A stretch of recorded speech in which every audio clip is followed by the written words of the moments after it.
এখন এটা এটা আসে না। আচ্ছা, এটা কি কষ্ট হচ্ছে আপনার? কোনটা?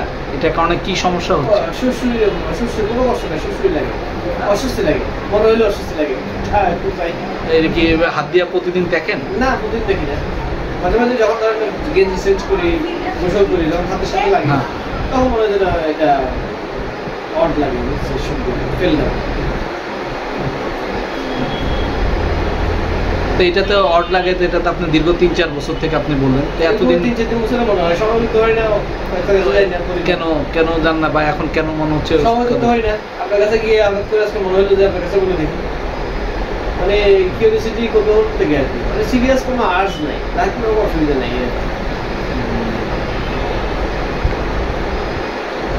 ঠিক আছে, দেখি। হ্যালো, আসসালামু আলাইকুম। আশা করি ইনশাল্লাহ সবাই ভালো আছেন। আজকে যে কেসটা বলতেছি এটা একটা ওয়াটসের কেস। উনি লাস্ট 5 ইয়ার্স বা 7 ইয়ার্সতে ওয়াটসটা ভোগ করতেছে, কিন্তু এটা তাকে কোনো সমস্যা হয় না, এই জন্য এইভাবেই চলতেছে। এটা আসলে ওয়াটসটা একটা ভাত টিপ দিলে যেমন আটা যেমন নরম থাকে ওরকম বগলের নিচে ওরকম, এটা বাড়েও না কমেও না এটা। আর সে আমাকে বললো যে এটা নাকি শরীরের ফ্যাট থাকলে, কোলেস্ট্রল বেশি থাকলে নাকি এটা হয়। সে অনলাইনে পড়াশোনা করছে, আমি জানি না। তো আমাকে যখন সে দেখায়, দেখবেন আপনি সে এইভাবে হাত দিয়ে দেখাচ্ছে কোমরের মধ্যে, এবং সে আমাকে জামা খুলে আর এটা দেখায়। এই যে সে জামা খুলে সে তার এটা দেখায়, ওইটা আমরা ছবি নিতে পারি নাই। This is the communication.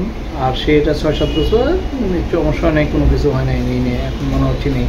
This is the ফিবুলাস।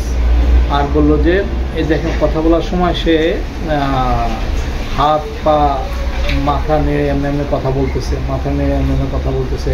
তারপর হাত না লাগায় দেখাইছে, হাত লাগায় যে দেখাইছে এটা হলো টাচ ইম্পেল টু টাচ, বা আমরা জামা খুলেও যে দেখাইছে, দেখেন স্যার এই জায়গায় এভাবে দেখাইছে, this is the touch impel to touch. আর হলো কমিউনিকেশন, ফিবুলাস। আর একটা নতুন আমরা জিনিস শিখবো, দেখেন সে কথা বলতে মাথা নাড়তেছে এভাবে করে, আবার হাতও নাড়ায় দেখাইছে। তো এটা হলো কি gesture make, gesture observation signal, gesture make talk while talking, gesticulation with head. অর্থাৎ কথা বলার সময় যারা এরকম মাথা নাড়ায় দিল, স্যার বুঝছেন ফেসের মধ্যে দেখেন তার কিরকম ঝকমক করতেছে। এইটা এখানে সিঙ্গেল, এখানে 4টা মেডিসিন আছে, সেখানে আমাদের যে মেডিসিন আছে সেটা, এই 4 রুব্রিক দিয়ে আমরা তাকে সালফার 0/2 করি। এই কেসটা যখন আমরা ভিডিও দেখছি, ওই ভিডিওটা করার পরে আমি তাকে মেডিসিন দিতে পারি না, কারণ সে আমাকে বলতেছিল যে আমি বেশি দিন ওষুধ খাবো না, আমাকে এমন ওষুধ দেন যাতে একবার ওষুধ খেয়ে ভালো হয়ে যায়। তো এটা সে বলতেছে। আবার সে যা করলো এটা অবজারভেশন, তখন তাকে আমি কেসটি নিয়ে ওষুধ দিতে পারি নাই। তাকে বললাম যে আমি পরে জানাবো। পরে 1 সপ্তাহ পরে সে আমার তার ফ্যামিলি মেম্বারদের চিকিৎসা নেওয়ার জন্য আমার কাছে আসছে। আসার পরে সে আমাকে বললো যে স্যার আমি এটা তো আমাদের ওয়াশ করতে যায় ব্লেড দিয়ে কেটে গেছে, লেজার শেভ করতে যায় কেটে গেছে বগলে এই জায়গাটা, অনেক রক্ত গেছে। তো আমি বললাম যে এগুলিতে আসলে কাটলে অনেক রক্ত যায়, এই জন্য এই বিষয়ে সচেতন থাকা উচিত। তো যাই হোক, বলছে না স্যার আমার ওষুধ দেন। তখন আমি বলছি আপনি তো ওষুধ কাজ করে আসছে। তো আমরা এখানে কী পারলাম, অবজারভেশন সেন্টারে একটা সে দেখাচ্ছে কমিউনিকেশন, এই যে জামা খুলে দেখাইলো দিস ইজ দ্য কমিউনিকেশন। আর হাত দিয়ে এখানে দেখাইছে টাচ ইম্পেল টু টাচ, সে এতদিন ওষুধ খায় নাই, ফিবুলাস। আর যে সে কথা বলার সময় দেখবেন তার মাথা হাত নাড়াচ্ছে, this is the gesture make talking while talking, gesticulation with head. যে সমস্ত রোগীরা কথা বলতে মাথা নাড়ে এভাবে কথা বলে তাদের ক্ষেত্রে এটা 4টা মেডিসিন আছে, সেখানের মধ্যে পালসেটিলা, সালফার, লাইকোপোডিয়াম, আর একটা ক্যালপিরিয়া কার্না ক্লোসিন, যাই হোক এই 4 মেডিসিন আছে। এই 4টার আমরা আবার ডিউডিও জানি কে কীরকম হবে। তো আসলে এর ওষুধ দিছি আমি আপনার ওনাকে 16/5/2024-এ, উনি আজকে 16/5/2025-এ তাকে ওষুধ দিয়েছি। সে আমাকে 20/5/2025-এ ফলো আপ দিয়ে বললো যে আপিল পড়ে গেছে। তো আমি তাকে ওষুধ দিছি, ওষুধটা দেওয়ার পরে তাকে আমি 5 কাপিং করে ওষুধ খেতে দিয়েছি। সচরাচর ওয়ার্ডসের ক্ষেত্রে এত কাপিং প্রয়োজন হয় না, কিন্তু তার লাস্ট ইয়ার স্কাইবিস হয়েছিল, যে স্কিন ডিজিজটা আমরা এখন প্রচুর শুনি। তো তো সেই স্ক্যাবিস হওয়ার কারণে তাকে আমি যাতে তার স্ক্যাবিসে তাকে কোনো কষ্ট না দেয় সেই জন্য তাকে আমি বলছি যে আপনি 5 কাপিং করে 2টা ডোজ নিয়ে বন্ধ করে রাখবেন। তো সে আমার কথা অনুযায়ী 5 কাপিং করে 2টা ডোজ নিয়ে ওষুধ বন্ধ করে দেয়। তারপর আমাদের যে রেগুলার ওষুধ সেটা এখনও চালু করিনি। সে বললো স্যার 2টা ওষুধ 2বার খেলাম, 2বার খেয়ে স্যার ভালো হয়ে গেল, ওষুধের মধ্যে কী আছে স্যার?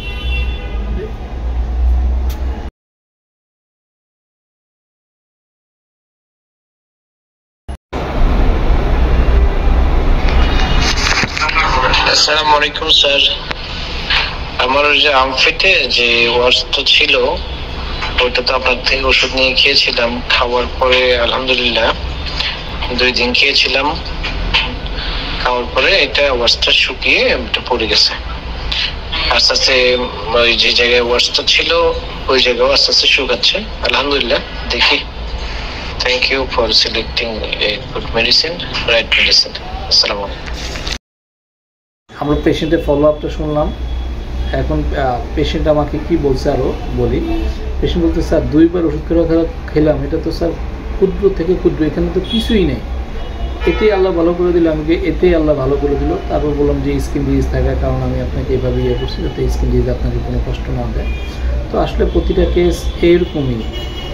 আমার এই কেসটা যখন আমি ইন্ডিয়াতে শেয়ার করি তখন আমার ফ্রেন্ড বলে যে তোমার এটা এতদিন খেলাম, তারপরে